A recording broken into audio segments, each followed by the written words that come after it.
Well, this is a wood shake shingle roof that they've called us out on to get a replacement. I would say that it's approximately anywhere from 35 to 40 years old, maybe a little bit longer. But they've had some leaks occur. And so we came out and did an inspection on it and found that this wood shake roof is past its life. And so this does have, water infiltration, water saturation.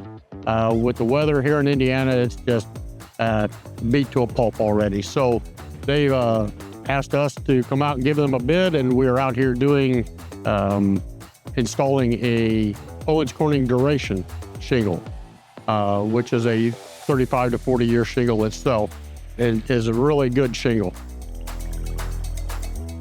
They seal fantastic. They have the sure nail strip in them, which prevents that shingle from being pulled through the nails on a high windstorm.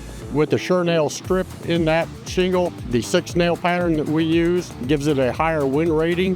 With the high winds that we can have here in Indiana, it's a huge benefit. Well, let's talk about some landscape management. As you've seen on the project, we do have what they call the catch-all systems, and that's the black netting that you see that we put along the front of the houses or at the bottom of the eaves to catch any debris, protect the house, protect any landscaping. We also do have that machine rolling around. That's called the equipter. That's a huge asset on any project for waste management, saving the landscape, saves the crews back from hauling the trash and dumping it. It's just a huge asset to any project that we do.